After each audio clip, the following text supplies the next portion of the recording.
اللهم صل على محمد وآل محمد. اعوذ باللہ من الشیطان اللعین الرجیم. بسم اللہ الرحمن الرحیم. الحمد للہ الذی ہدانا لہذا وما كنا لنہتدی لولا ان ہدانا اللہ. لقد جاءت رسل ربنا بالحق.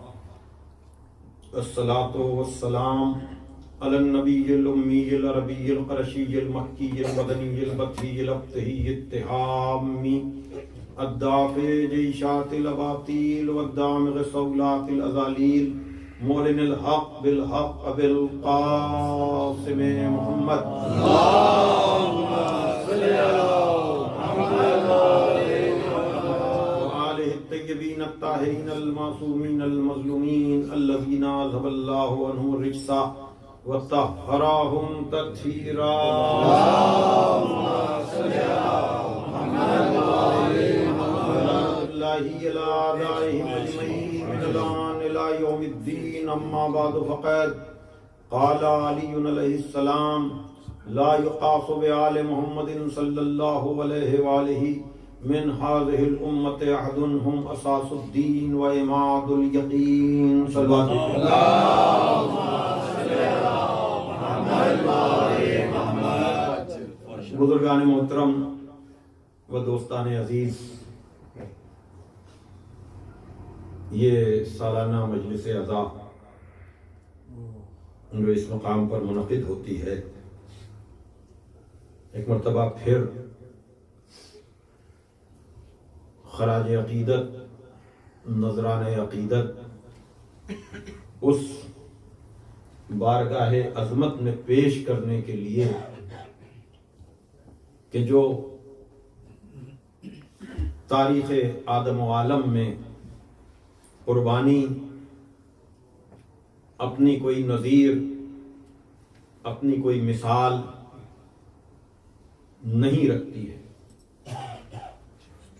اور ایک صلوات بھیجیے آپ ذرا. اللهم صل على محمد وآل محمد. ایک اور صلوات بھیجیے آپ ذرا. اللهم صل على محمد وآل محمد. اور ہم اور کچھ نہیں کر سکتے، صرف اپنے ظلمت کدے قلب میں ان کے انتصاب کی چند شمع روشن کر کے اپنے دلوں کو منور کر سکتے ہیں.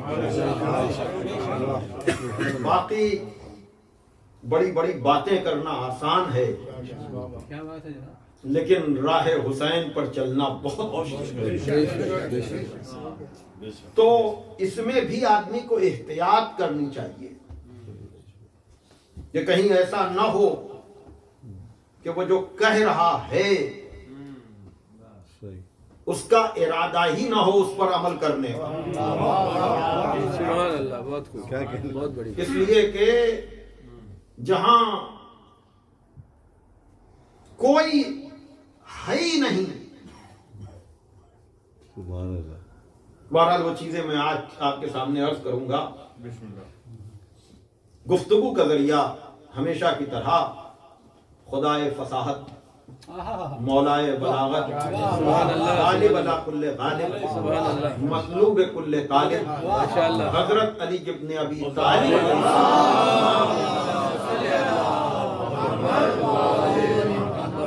کی زبان مبارک پر جاری ہونے والے الفاظ ہیں، جہاں یہ ارشاد ہو رہا ہے کہ امت کے کسی بھی فرد کو آل محمد پہ قیاس نہ کرنا. سبحان اللہ. میں نے کہا نا کہ کوئی ہے ہی نہیں کہیں تک. تو جہاں نبی نہ پہنچ سکیں، مرسلین نہ پہنچ سکیں، وہاں ہم اپنے ہلکے لفظوں سے یہ کہیں کہ ہم بھی وہ کریں. میں جو کہہ رہا ہوں توجہ فرمائیے گا، یعنی آدمی پہلے سوچے کہ کیا کہہ رہا ہے، کس کے بارے میں کہہ رہا ہے. یہ سارے مجمع جو بنام حسین جمع ہوتے ہیں یہ صرف نذرانہ عقیدت اور خراج عقیدت ہے اس قربانی کو کہ جس کی کوئی نظیر نہیں، جس کی کوئی مثال نہیں. اس لیے کہ خدا قربانی کو اتنا پسند کرتا ہے کہ اگر ابراہیم اسماعیل کے گردن پہ چھری رکھ دیں تو اس کی یاد کو حج بنا دیتا ہے. توجہ کیجئے گا اور یاد رکھیے گا، کربلا خواب نہیں ہے، کربلا اس خواب کی تعبیر کا نام ہے. تو جہاں ابراہیم تک آدمی نہ پہنچ سکے وہاں حسین تک پہنچنے کا تصور کیا ہے؟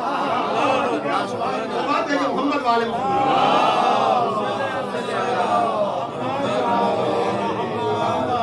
اور جہاں پر یہ کہا جائے کہ امت کے کسی بھی فرد کو آل محمد پہ قیاس نہ کرنا، ہم اساس الدین و عماد الیقین، اس لیے کہ آل محمد ہی دین کی بنیاد ہیں، دین کی بنیاد آل محمد ہیں. کلمہ پڑھ کر شاخ بھی نہیں بن پاتا آدمی. میں کیا کہہ رہا ہوں، توجہ کیجئے گا. اس لیے کہ اس راستے پر چلنا بہت کہنا آسان ہے کہ ہم اساس الدین، اس لیے کہ وہی دین کی بنیاد ہے اور وہی یقین کے ستون ہے. یعنی جہاں کلمہ پڑھنے والا پوری زندگی شکوک و شبہات میں گزار دے کہ ذرا ذرا سی مصیبتوں پر یہ سوچے کہ خدا ہے بھی کہ نہیں. میں صحیح کہہ رہا ہوں عزیزان محترم، یعنی جہاں ساری زندگی ڈاؤٹ اور شک میں گزر جائے. میں کیا کہہ رہا ہوں، توجہ کیجئے گا اور ہر آدمی اپنے دل کا اندازہ لگائے تو اسے پتا چلے گا. یعنی جہاں خدا پر یقین کے سلسلے میں ابھی ایک قدم بھی نہ بڑھ سکا ہو تو بس وہاں تک جانے کی تمنا نہیں، صرف تمہاری شرافت یہ ہے کہ اسے نذرانہ عقیدت پیش کرو. کوئی بھی آدمی مومن بننے کی تو حیثیت رکھتا نہیں اور باتیں کرتا ہے امیر المومنین تک پہنچنے کی. صلوات پڑھیں محمد والے محمد.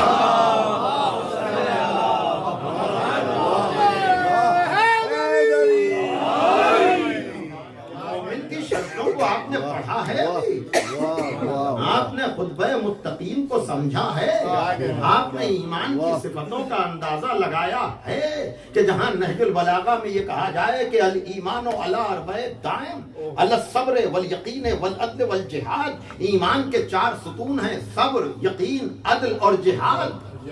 والصبر منها على 4 شعب على الشوق والشفق والزہد والترقب. اور پھر صبر کے بھی 4 شعبے ہیں، شوق، خوف، رغبت. سبحان اللہ. علی الشوق والشفق والزہد والترقب. اور پھر شوق کی بھی تعریف کی، خوف کی بھی تعریف کی، انتظار کی بھی تعریف کی اور دنیا سے دوری کی بھی تعریف کی. یعنی جہاں ایمان کی 16 قسمیں لفظی طور پر یاد نہ ہو، صلوات ہے کہ محمد والے محمد پر. میں کسی سے آج بات کر رہا ہوں، صلوات بھیجیے آپ ذرا محمد والے محمد. توجہ کر رہے ہیں، میں بتا رہا ہوں یہ 31 نمبر کا کلمہ نہج البلاغہ کا کلمات حکمت کا، جہاں ہر رکن، ہر ستون کی 4 شقیں بیان کی، 4 برانچیں بیان کی، صبر کی، یقین کی، عدل کی، جہاد کی. حالانکہ اس پر میں نے جب اشرا پڑھا تو بزرگ محترم اظہار صاحب نے کہا کہ ہمارا اتنا مشکل بنا دیا ایمان. ایک سلوات بھیجیے آپ ذرا محمد.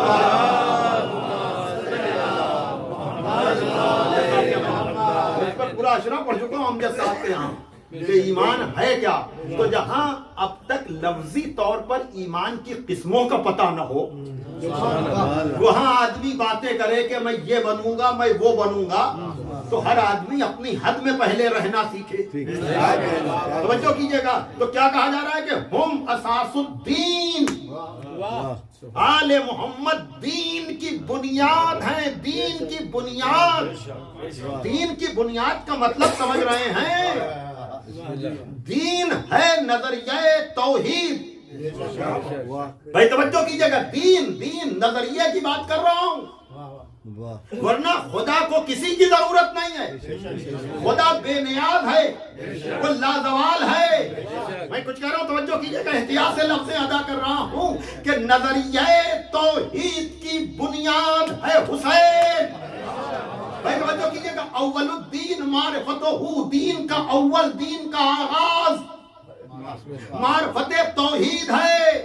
اور اب اگر خواجہ یہ کہیں کہ حقہ کے بنا لا الہ حسین، صلوات ہے کہ محمد والے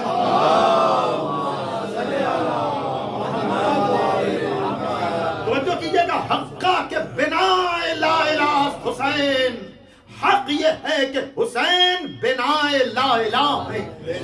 حسین بنا لا الہ ہے. تو جہاں کلمہ تک صحیح نہ ہو، توجہ کیجئے گا.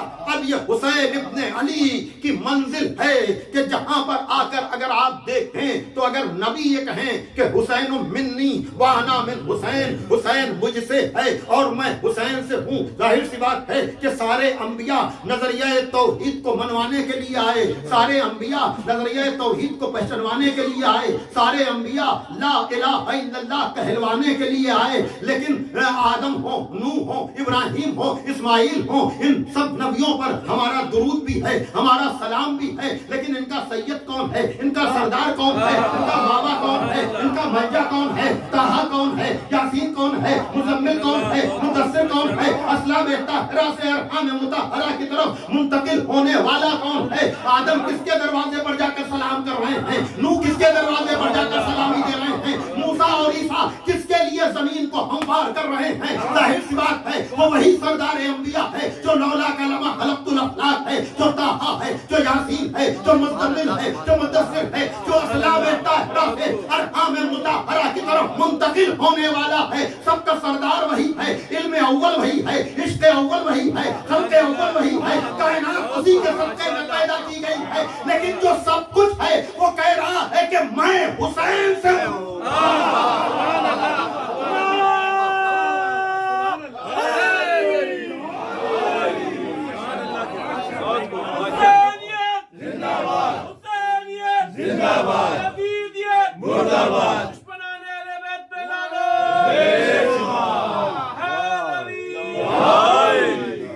حسین سے اگر نانا یہ کہے، عام نانا نہیں ہے یہ، جس کے اوپر 1,24,000 انبیاء کی نبوتوں کا دار و مدار ہے.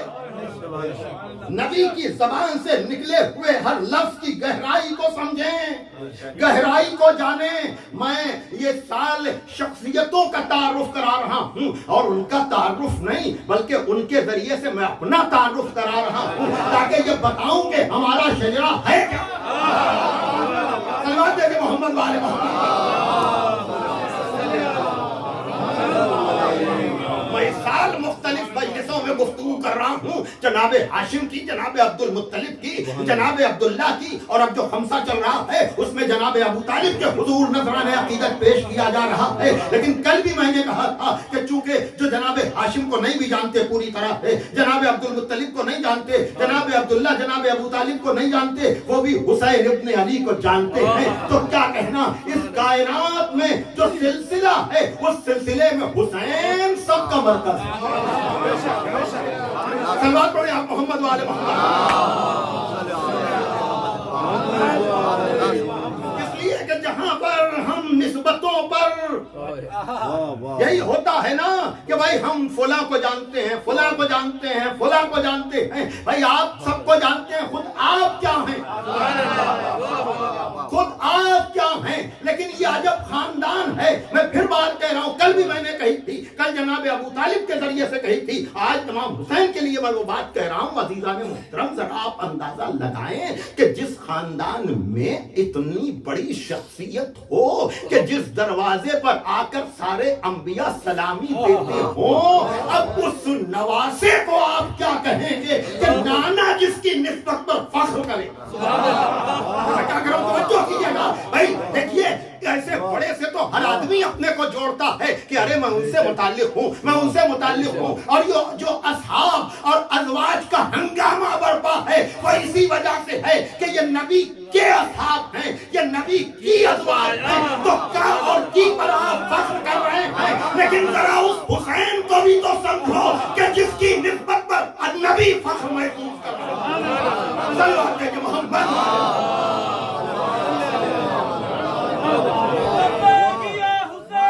لبیک یا حسین، لبیک یا حسین، یا علی یا علی یا علی مدد حق۔ ایسے نہیں یہ قافلے کربلا کی طرف رواں دواں ہیں، خالی آپ نہیں جاتے ہیں، ہر شب جمعہ میں انبیاء سلامی کرنے کے لیے آتے ہیں، انبیاء سلامی دینے کے لیے آتے ہیں۔ آدم بھی پہنچ رہے ہیں شکریہ کے لیے، نوح بھی پہنچ رہے ہیں شکریہ کے لیے، موسیٰ اور عیسیٰ بھی پہنچ رہے ہیں شکریہ کے لیے، کہ ان سب کو پتا ہے ہماری محنتیں بیکار ہو جاتی اگر یزید کے مقابلے پر حسین انکار نہ کرتا۔ صلوات ہے کہ محمد والے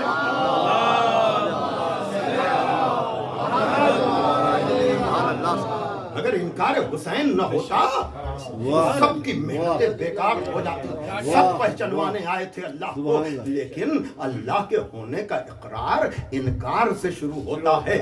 لا الہ پہلے آپ کہیں، یعنی ساری طاقتوں کا انکار کریں تب اللہ کہنا درست ہے۔ ہر آدمی اپنے اندر بتوں جو سجائے ہوئے ہیں انا کے، توجہ کیجیے گا، دیکھیے بتوں ہی کے سامنے شرک نہیں ہے سجدہ۔ جہاں جہاں بھی انانیت ہے، جہاں جہاں بھی فرعونیت ہے، بھائی توجہ کیجیے گا۔ اور یہ انشاءاللہ میں اس خمسے میں عرض کروں گا کہ مولا کائنات نے کن کن بتوں کو توڑا ہے، وہ یہاں کا موقع نہیں ہے، وہ وہاں کی بات ہے، لیکن یہاں پر تو میں آپ کو امام حسین ہی پر روک کر رکھوں گا، اور وہ یہ کہ عزیزان محترم یاد رکھیے گا، یہ جو خواجہ اجمیری کی ربائی ہے کہ حقا کے بنا لا الہ حسین، حق یہ ہے کہ حسین بنا لا الہ ہے، یہ اسی لیے ہے کہ انکار حسین ترجمان لا الہ ہے۔ بھائی توجہ کیجئے گا، انکار حسین ترجمان لا الہ ہے، اس لیے کہ کلمہ تو ہم سب پڑھتے ہیں کہ کوئی طاقت نہیں، کوئی قوت نہیں، کوئی اقتدار نہیں، لیکن آپ دیکھیں ہم کس طرح سے اقتدار کے سامنے سلامی کرتے ہیں، ہم کس طرح سے اقتدار کے سامنے جھکتے چلے جاتے ہیں، تو لا الہ کا مفہوم کہاں رہا؟ کلمہ تو ہم سب پڑھ رہے ہیں، لا الہ الا اللہ، نمازیں اپنی جگہ، روزے اپنی جگہ، حج و زکوٰۃ اپنی جگہ، لیکن آپ یہ بتائیں اگر لا الہ الا اللہ میں صداقت نہ ہو تو کیا نماز کا کوئی فائدہ ہے؟ اگر لا الہ سچے دل سے نہ ہو تو کیا روزے کا کوئی فائدہ ہے؟ اگر لا الہ سچے دل سے نہ ہو تو کیا کعبے کے طواف کا کوئی فائدہ ہے؟ یعنی کہنے کا مقصد یہ ہے عبادتیں عقیدے کی بنیاد پر ہیں، اگر عقیدہ ہی درست نہیں ہے تو پھر ہم ٹکریں لگاتے رہیں۔ سبحان اللہ، سبحان اللہ۔ توجہ کیجیے گا محترم، یعنی کبھی اس رخ سے بھی ہم سوچا کریں کہ ہم اپنے عقیدے کو کتنا درست کر رہے ہیں، ہم اپنے عقیدے کو کتنا صحیح کر رہے ہیں، پھر اس صحیح عقیدے پر جب عبادت ہوتی ہے تو پھر وہ عبادت کمال کی منزلوں تک پہنچتی چلی جاتی ہے، اور جب عقیدہ درست نہیں ہوتا، نظریہ درست نہیں ہوتا تو تعداد کی عبادتیں تو ہوتی ہیں، استعداد کی عبادتیں نہیں ہوتی ہیں، کوانٹٹی تو ہوتی ہے، کوالٹی نہیں ہوتی ہے۔ میں کوالٹی کی بات کر رہا ہوں کہ عقیدہ، جب لوگ یہ کہتے ہیں ارے صاحب کام کی باتیں کیجئے، ان فضائل بیان کرنے کی کیا ضرورت ہے، آپ کو پتہ ہی نہیں ہے کہ فضائل آپ کا عقیدہ بنا رہا ہے۔ صلوات پڑھیں محمد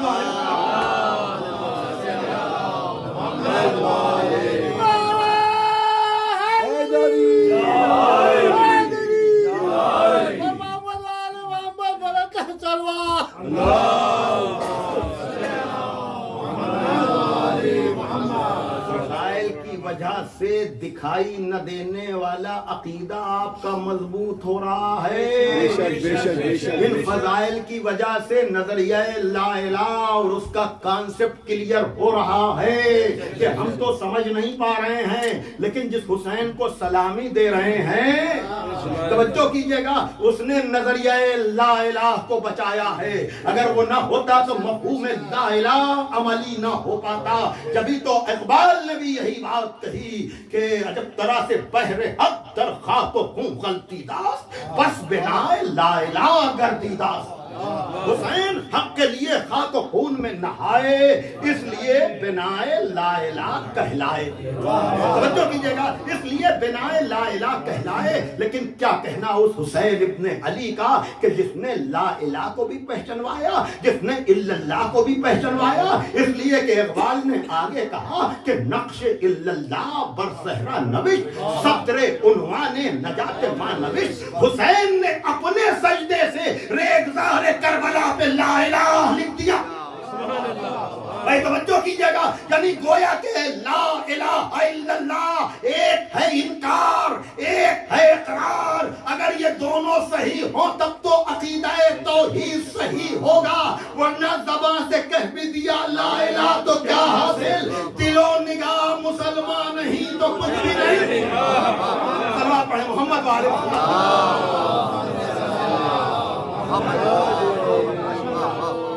اب یہاں پر عزیزان محترم میں آپ کو روکوں گا اور بہت چپکے سے ایک بات کہہ کے اگلی منزل کی طرف چلا جاؤں گا، اور وہ یہ کہ اگر حسین کا انکار نہ ہوتا تو لا الہ سمجھ میں نہ آتا، اور حسین کا سجدہ نہ ہوتا تو الا اللہ سمجھ میں نہ آتا. سن لیا آپ نے، اس لیے کہ عبادتوں میں قربتاً الی اللہ کہنا اور ہے. واہ واہ واہ سبحان اللہ. اب بات ابھی تک ہو رہی تھی عقیدے کی.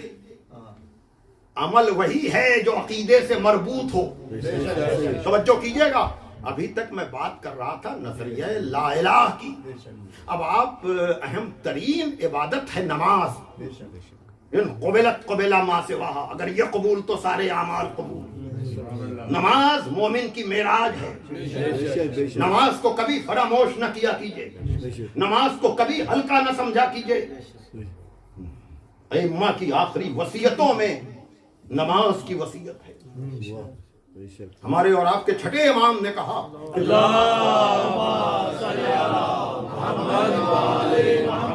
جو نماز کو ہلکا سمجھے اسے ہماری شفاعت نصیب نہ ہوگی. لیکن اسی حدیث میں یہ بھی چھپا ہوا ہے کہ نماز کو بہت بھاری سمجھنے والا بھی ہمارے بغیر جا نہ پائے گا. سوچتے رہیے صلاۃ محمد والے محمد. اس حدیث میں یہ ہے کہ ہلکا سمجھے تو شفاعت ہی نصیب نہ ہوگی. لیکن اس کا یہ مطلب نہیں کہ بھاری سمجھنے والا بغیر ہماری سفارش کے گزر جائے گا. نہیں، اسی حدیث میں یہ چھپا ہوا ہے، بھاری سمجھو گے تو ہماری شفاعت نصیب ہوگی، لیکن اگر ہمارے بغیر جانے کی کوشش کرو گے تو یہ نماز ہی کو نہیں، یہ دین ہی کو تم پھر ہلکا سمجھے گا. جو نماز کو ہلکا سمجھے اسے تو شفاعت نصیب نہ ہو، اور جو بنیاد دین کو ہلکا سمجھے اس کے لیے کہیں گے کیا؟ ارے سلوات دے محمد والے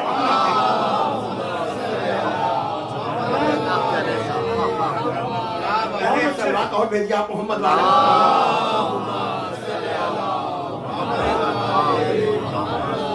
تو اب آپ کی نمازیں، ویسے تو ساری عبادتیں، لیکن ہر عبادت کا بنیادی مرکز کیا ہے؟ میں نے کہا نا چپکے سے کہہ کے ایک بات میں گزرا ہوں آپ کی توجہ مبذول کراتے ہوئے کہ آپ ہر عبادت میں جو چیز چاہ رہے ہیں وہ کیا ہے؟ قربتاً الی اللہ. اچھا، تو آپ خدا سے قریب ہونا چاہ رہے ہیں. یہ منہ یہ مسور کی دال. میں نے کہا نا عبادتیں تو سب کرتے ہیں، لیکن لفظوں پر کبھی غور بھی تو کیجئے. آپ خدا سے قریب ہونا چاہ رہے ہیں. تو خدا کہیں رہتا ہے جو آپ قریب ہونا چاہ رہے ہیں؟ ہمیں بھی ذرا پتہ بتائیے. ارے میں کچھ کہہ رہا ہوں توجہ کیجیے. بسم اللہ بسم اللہ. لیکن قرب کی منزلیں اپنی جگہ. اصل اس کا مطلب اور مفہوم یہ ہے قرب خدا مکانی قرب نہیں ہے، اصل میں اپنے اندر خدا کی صفتوں کا پیدا کرنا. سبحان اللہ. تو بندہ جتنا جتنا صفات الہی کا مظہر بنتا چلا جائے. اللہ سبحان ارے اللہ. تو معصومین کو یوں نہیں تو یوں ہی سمجھ لو. ارے میں کیا کہہ رہا ہوں توجہ فرمائیے گا. اس لیے کہ ہمارا جب عقیدہ ہی صحیح نہیں ہے تو قربتاً اللہ کا فائدہ کیا ہوگا. لیکن جو خود بنیاد نظریہ لا الہ ہو، ارے میں کہاں لے جاؤں اپنے آپ کو، یعنی جہاں ہمارا عقیدہ ہی نہیں صحیح، یعنی وہ کانسیپٹ کلیئر نہیں، شکوک و شبہات میں یقین کی منزل آئی نہیں رہی ہے. تو جب عقیدہ صحیح نہیں تو عبادتوں کا ملے گا کیا. لیکن جو عقیدے کی اس منزل پر کے بنا لا الہ بن جائے، اب اس کی عبادتیں کس منزل پر ہوں گی. اب اگر وہ صفات الہی کا مظہر ہو تو یہ مقام تعجب نہیں ہے. اب اگر اس رخ سے فضائل آل محمد بیان کیے جائیں کہ وہ خدا سے قریب ہیں تو اب قریب قریب قریب ہوتے چلے جائیے. لیکن اس قرب کی منزل پر بھی عجیب طرح سے کہنے والے شاعر نے کہا کہ بوقت عصر بتائیں یہ صاحب معراج. ایک سلوات بھیجیے آپ ذرا.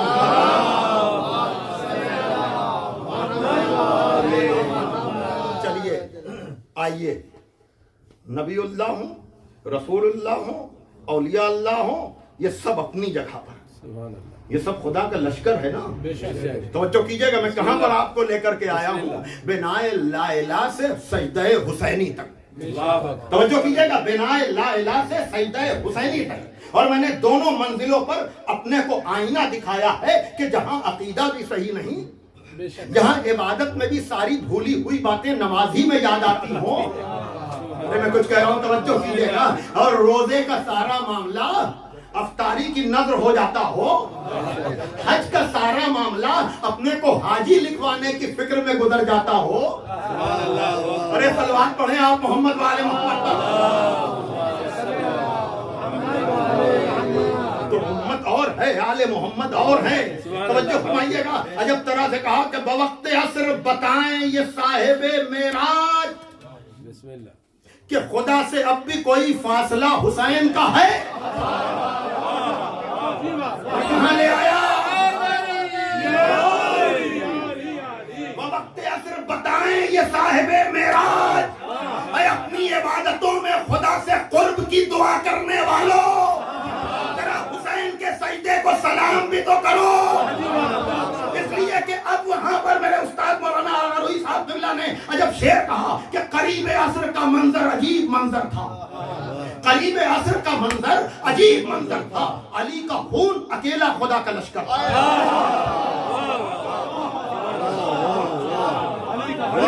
قریب عصر کا منظر عجیب منظر تھا.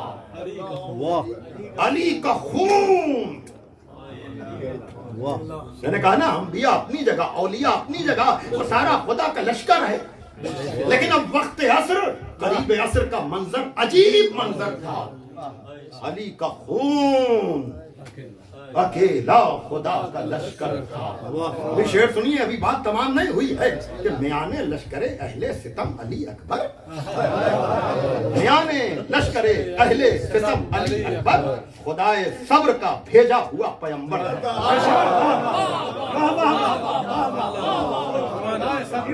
میان لشکر اہل ستم علی اکبر. مصائب نہیں، ابھی تو مجھے بہت آگے جانا ہے. میں یہ بتانا یہ چاہ رہا ہوں کہ عقیدہ اور عمل، ان سے صدقہ مانگو، ان جیسے بننے کی کوشش نہ کرو. توجہ کیجئے گا محترم کہ بوقت عصر بتائیں، یہ میں تشریح کروں گا تو منزل نازک ہو جائے گی، اس لیے آپ کی سماعتوں پر بھروسہ کر رہا ہوں. توجہ کیجئے گا، کچھ شعر اتنے وزنی ہوتے ہیں کہ جن میں احتیاط کا تقاضا یہی ہے کہ تشریح نہ کی جائے، اس لیے کہ دور بیٹھا غبار میر اس سے، دور بیٹھا غبار میر اس سے، عشق بن یہ ادب نہیں آتا، عشق بن یہ ادب نہیں آتا، اس لیے کہ یہ وہ ذبی کے خواب کی تعبیر کی منزل ہے جہاں پر اقبال نے بڑے مسئلے حل کیے ہیں سبحان اللہ کہ بے خطر کود پڑا آتش نمرود میں، شیروں میں شان عقل ہے محو تماشائے لبے بامبی۔ واہ واہ واہ، تو جہاں خواب ابراہیم اب تک دنیا نہ سمجھ سکی ہو، وہاں تعبیر کی منزل کیا سمجھی؟ میں کچھ کہہ رہا ہوں، توجہ کیجئے گا، اور یہ وہ منزل ہے کہ جہاں پر قریب عصر کا منظر عجیب منظر تھا، عجیب مصرع ہے، علی کا خون خدا کا اکیلا، خدا کا لشکر اللہ اکبر، میان لشکر اہل ستم علی اکبر۔ لفظوں کی نشر تو برخاست تو دیکھیں، لفظوں کا آہنگ تو دیکھیں، کیا بات ہے جی، کیا بات ہے۔ میان لشکر اہل ستم علی اکبر، خدائے صبر کا بھیجا ہوا پیغمبر تھا۔ یا اسی طرح کے دو شعر اور یاد مجھے آ رہے ہیں کہ عباس کو حسین نہیں، ایک سلوات بھیج دیں آپ ذرا،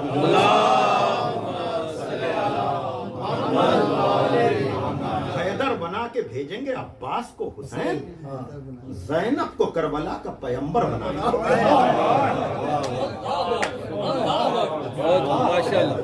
حیدر بنا کے بھیجیں گے عباس کو، مسائل نہیں ابھی تو اس مزاج کے شعر میں آپ کو سنا رہا ہوں تاکہ پتا چلے کہ جب فکر ایک ہوتی ہے تو سب وہی کہتے ہیں۔ اب فکر میں چونکہ جو جتنی بڑی فکر کا ہوتا ہے، مثلا کتنی مرتبہ آپ نے یہ حدیث سنی ہے کہ لا یوم کا یومک یا ابا عبداللہ، ابا عبداللہ تمہارے یوم جیسا کسی کا یوم نہیں، اسی لیے کل یوم عاشورہ نعرہ ہے حدیث نہیں،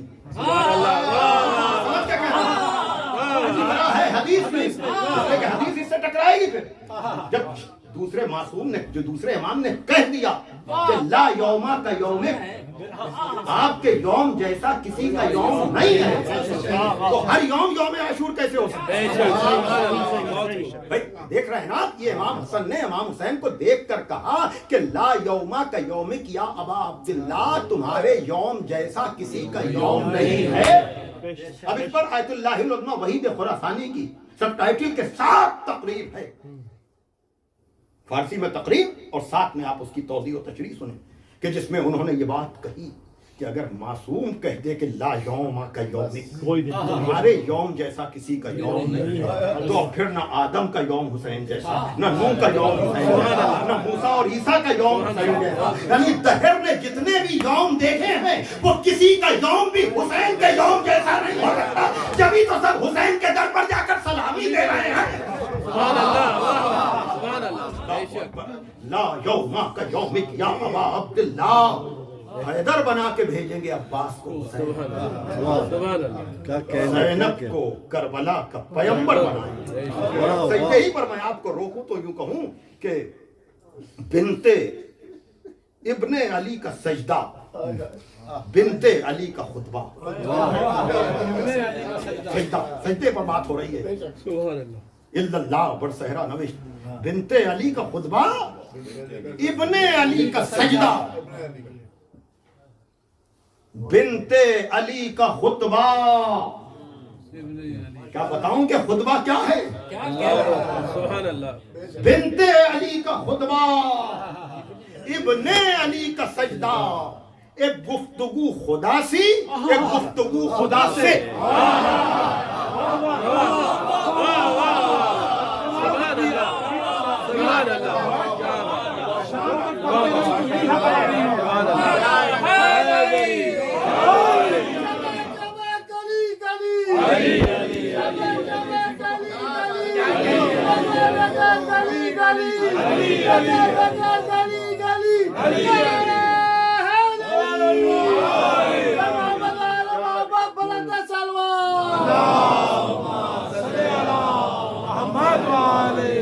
بنت علی کا خطبہ، علی کا سجدہ، ایک گفتگو خدا سی، بے شک مولا علی کو لہجہ دینے والا خالق ہے۔ جملہ سنیے گا، بے شک مولا علی کو لہجہ دینے والا خود خالق ہے، لیکن علی نے اپنے کو خدا سے اتنا قریب کیا کہ جب اس کو لہجے کی ضرورت پڑی، ارے میں کچھ کہہ رہا ہوں توجہ کیجیے گا، یعنی بندے نے اپنے کو خدا سے اتنا قریب کیا۔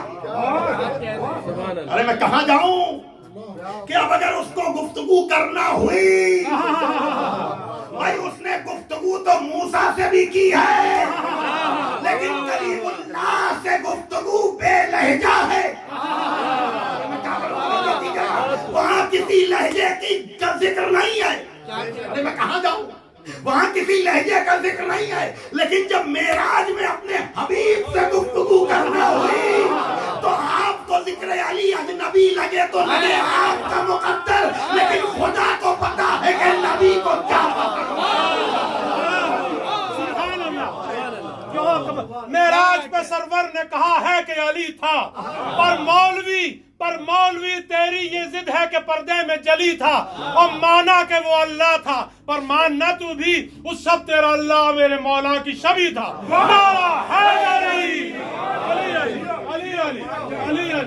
نہیں بھائی یہ شاعری ہے، شبیہ خدا کی کوئی نہیں ہو سکتا، صرف شاعری ہے یہ، اور اس شاعری میں بڑے بڑے آئے ہیں۔ سبحان اللہ، شاعری ہے یقیناً وہ وحدہ لا شریک ہے، وہ لم یلد ولم یولد ہے، میں کہہ چکا ہوں، اور یہ غالب نے کہا ہے اس لیے میں کہہ رہا ہوں، یقیناً یہ شعرا کی مجبوری ہے، کرے کیا، ان کے پاس لفظیں ہیں ہی نہیں، اور یہ یہاں یہ پتہ نہیں کس کا شعر ہے مجھے نہیں معلوم، لیکن اگر کسی کو غلط فہمی ہو کہ بھائی یہ انہوں نے کہہ دیا، نہیں یہاں پر آ کر کے سب جہاں پر رک جاتے ہیں، کل بھی میں وہ شعر پڑھ چکا ہوں، لیکن وہاں سر دھننے کی ضرورت ہے کہ غالب ہے نقطہ فہم تصور سے کچھ پرے، غالب ہے نقطہ فہم تصور سے کچھ پرے، ہے عجز بندگی جو علی کو خدا کہوں، یہ بندے کی عاجزی ہے، اس لیے کہ ہم نے معصومین سے توحید کو سمجھا ہی نہیں۔ یقیناً وہ علی کا اللہ ہے جس کی کوئی نظیر نہیں، جس کی کوئی شبیہ نہیں، جس کی کوئی مثال نہیں، لیکن یہاں پر آ کر کے سب تو تھک جاتے ہیں، کرے کیا۔ اقبال وہی علامہ رشید ترابی مرحوم کے سامنے جب پاکستان میں بار بار اقبال کیا جاتا تھا، تو انہوں نے ایک سال جب یوم اقبال محرم میں پڑھا تھا عاشور کے قریب، تو انہوں نے کہا تھا کہ میں اتنا اقبال پڑھوں گا کہ تمہیں اقبال سے نفرت ہو جائے گا۔ بھائی عجیب طرح کی مجلس ہو رہی ہے،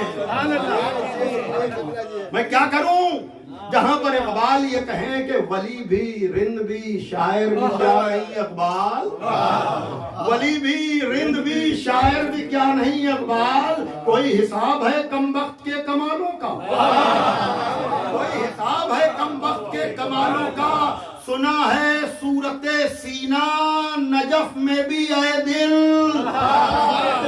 صورت سینہ طور سینہ کلیم اللہ کی بات میں کہہ رہا تھا نا کہ گفتگو تو کی لیکن لہجہ نہیں، سنا ہے صورت سینہ نجف میں بھی اے دل، کوئی مقام ہے غش کھا کے گرنے والوں کا، سلام علیہ محمد وعلى محمد۔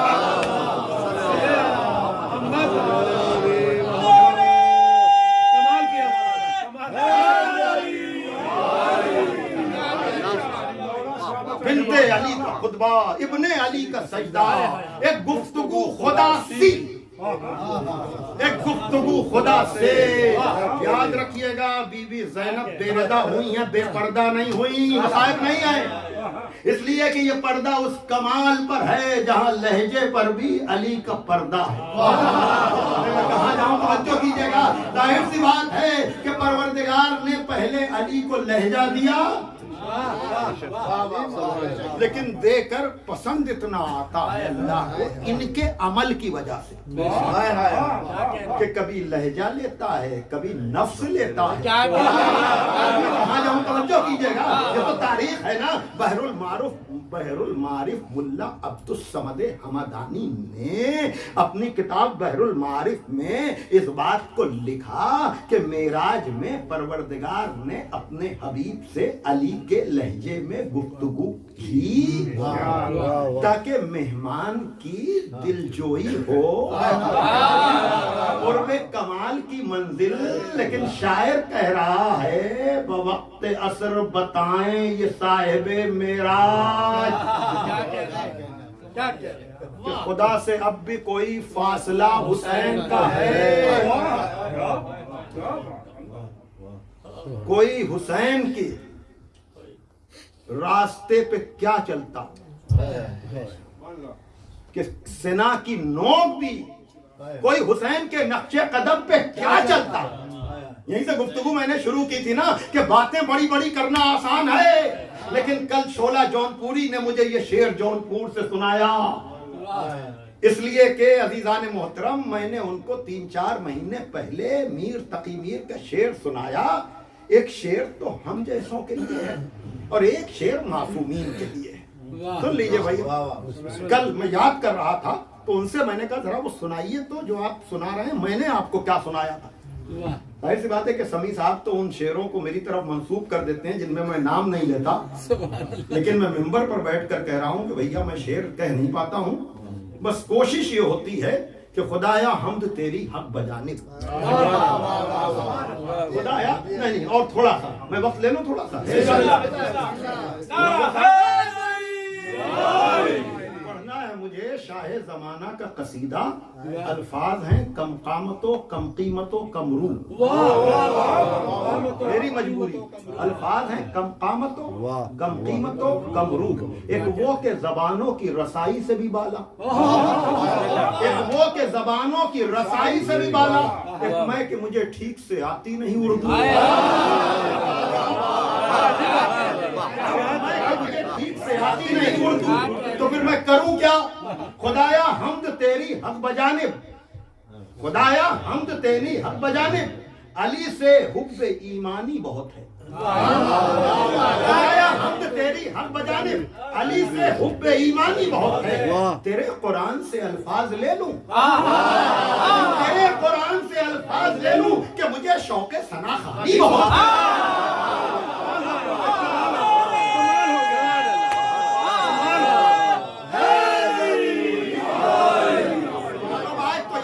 منور صاحب نے کہا کہ اردو والے زیادہ ہوں گے، وہ ہیں بھی، لیکن اب پاکستان والے بٹتے رہیں زبانوں میں، لیکن قومی زبان بہرحال اردو ہے.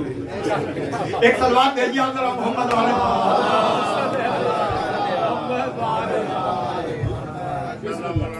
بولو یہ کہ سرائکی میں بڑا درد ہے اور پنجابی کے نوحوں میں بڑا دم اور کشش ہے، وہ سب اپنی جگہ پر. لیکن عزیزان محترم عجب طرح کا شعر ہے کہ اور اس پر اشرا ہونا چاہیے. عالم کسو حکیم کا باندھا طلسم ہے. عجب شعر ہے. عالم کسو حکیم کا باندھا طلسم ہے، کچھ ہو تو اعتبار بھی ہو کائنات کا.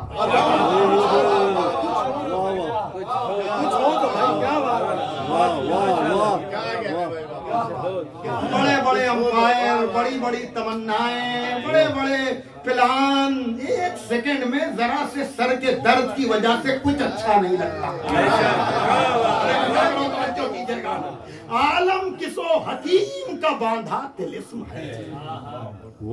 سب سفر جاری رکھیں، پتہ کسی کو کچھ نہیں کہ کب ڈور کھینچے اور کب تماشا ختم ہو. عالم کسو حکیم کا باندھا طلسم ہے، کچھ ہو تو اعتبار بھی ہو کائنات کا. اب اگلا شعر جو ہے واقعاً اس پر اشرا چاہیے ہے، واقعاً. اور میں نے ہی بہت سے لوگوں کو سنایا، اس لیے کہ سامنے کی باتیں کبھی کبھی نظر انداز کر دی جاتی ہیں. اور واقعا میر تقی میر کے دیوان میں اس شعر کا ہونا عجب طرح سے کہا کہ بار سجدہ ادا کیا تہے تیر، بار سجدہ ادا کیا تہے تیر، ملکوتیت کو آدم کے سامنے سجدہ ریز ہونا، اللہ اکبر، یہ اتنا بڑا قرض تھا انسانیت پر، آسان نہیں ہے بار بار آدم کو سجدے کا حکم اور اس کا تذکرہ قرآن مجید میں عجب طرح سے کہا کہ بار سجدہ ادا کیا تہے تیر، کب سے یہ بوجھ میرے سر پر تھا، سب کی ذمہ داریوں کو نبھایا، بار سجدہ ادا کیا تہے تیر، کب سے یہ بوجھ میرے سر پر تھا۔ اب آپ سمجھ رہے ہیں وہ جو ملکوتیت کی زبیں جناب آدم کے سامنے سجدہ ریز تھی اور کہہ رہی تھی اسے بھیج رہا ہے جو جا کر خوریزی کرے، اب یہاں پر حسین نے سجدہ کیا اور خالق نے کہا ملائکہ ذرا دیکھو میرا بندہ کیا ہوتا ہے، اور سجدہ ادا کیا کب سے یہ بوجھ میرے سر پر تھا۔ اب شعلہ جون پوری وقت عصر بتائیں یہ صاحب معراج، خدا سے اب بھی کوئی فاصلہ حسین کا ہے؟ وطن اللہ کر کہنے والوں، عبادت نماز پڑھنے والوں، ذرا قرب کی منزل پر بھی تو آؤ۔ اور پھر دیکھو حسین نے کیا کیا ہے، جہاں شاعر بڑے غرور سے کہہ رہا ہے وقت عصر بتائیں یہ صاحب معراج، خدا سے اب بھی کوئی فاصلہ حسین کا ہے؟ کوئی حسین کے نقش قدم پہ کیا چلتا کہ سنا کی نوک بھی ایک راستہ حسین کا ہے،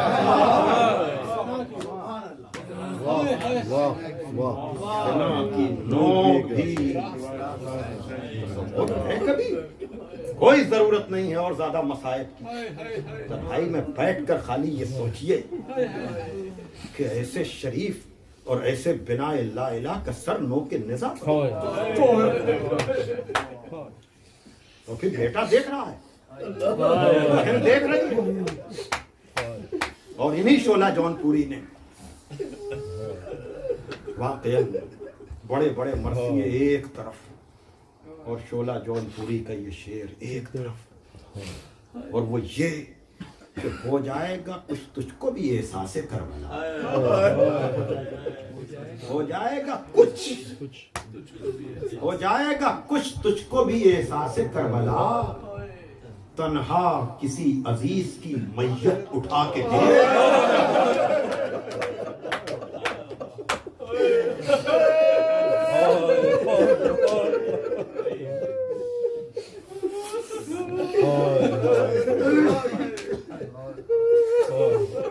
ہو جائے گا کچھ تجھ کو بھی احساس کربلا، کربلا احساس کا نام ہے، یہ جو ذاکرین کہتے ہیں نا تصور، جزاکم ربکم، عزیزو آپ کی آوازیں بلند،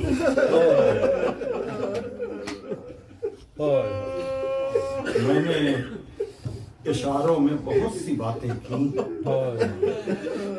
لیکن ہیں تو یہ نور، لیکن خدا نے انہیں پیکرے جسمانی میں بھیجا ہے، پیکرے بشری میں بھیجا ہے، رشتوں کے حصار میں بھیجا ہے، رشتوں کے بعد محبتیں بھی ہیں، اور محبتوں میں جزاکم ربکم۔ عزیزو میں کیسے عرض کروں آپ کے سامنے، یہ سجدہ اس لیے کہ مولا علی نے جو ذمہ داریاں نبھائی ہیں، اگر آپ میرا ساتھ دے دیں تو بہت مختصر وقت میں بات کو تمام کر لوں گا، اور وہ یہ کہ کون باپ ہے جو اپنی بیٹی سے محبت نہیں کرتا، لیکن یہ عجب گھرانہ ہے جہاں بیٹیوں سے محبت حد کمال پر ہے،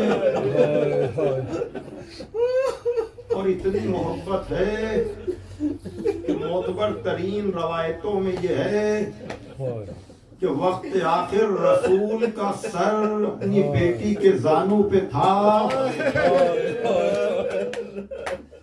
وہی نظام بشریت ہے تو ملک الموت بھی ہے, دق الباب بھی ہے, بیٹی کی باپ سے محبت کے تقاضے بھی ہیں.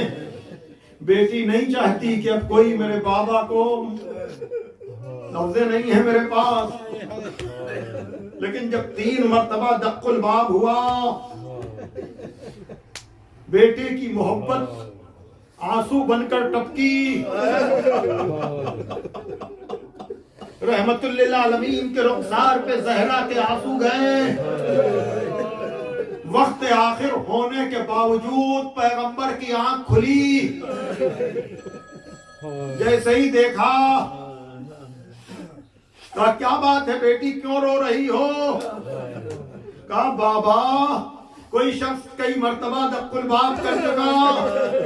کہا زہرا یہ تیرے دروازے کا شرف ہے, یہ آنے والا کسی سے کچھ پوچھتا نہیں ہے. یہ روایت آپ نے سنی ہے نا, لیکن نہج البلاغہ میں مولا کائنات نے کہا کہ جب رسول دنیا سے جا رہے تھے تو ان کا سر میرے سینے سے لگا ہوا تھا.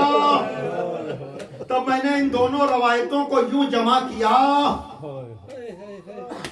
کہ بے شک رسول کا سر زہرا کے زانوں پر تھا, لیکن علی نے چاہا نہیں کہ اس منزل کو زہرا دیکھیں, اس لیے زہرا کو الگ کر لیا, رسول کو خود اپنے سینے سے لگا لیا تاکہ یہ منزل بیٹی نہ دیکھنے پائے. سن لیا آپ نے, یہ مولا علی کے قربانی کے منازل میں آپ کو بتا رہا ہوں. تو جو کام رسالت کی رحلت کے وقت علی نے کیا, وہی کام کربلا میں. جزاکم ربکم. لیکن اب شاعری ہے تو ہوا کرے. بھائی دیکھیے, ظاہر سی بات ہے کہ خدا کے یہاں کوئی احساس نہیں, وہ ان چیزوں سے ماورا ہے, لیکن لفظوں کے بغیر بات مکمل بھی تو نہیں ہوتی. اللہ اکبر.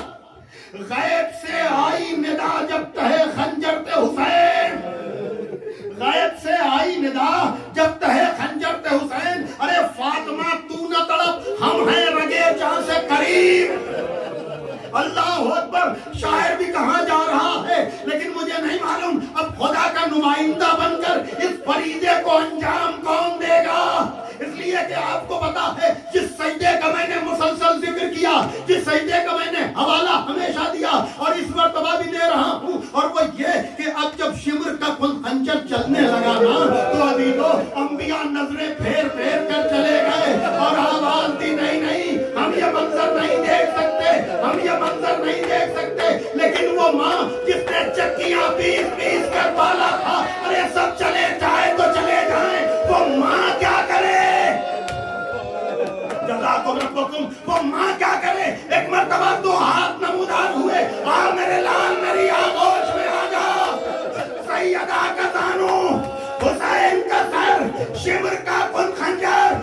سنیے مجلس تمام ہو رہی ہے. ادادارو, نبی کو زہرا سے محبت ہے, زہرا کو نبی سے محبت ہے. رسالت ماں بھی کربلا میں موجود ہیں, لیکن ادھر دیکھا کہ سیدہ کے زانوں پر حسین کا سر. ایک مرتبہ کا علی آگے بڑھو, زہرا کو ہٹاؤ, اس لیے کہ ماں یہ منظر برداشت نہ کر پائے گی.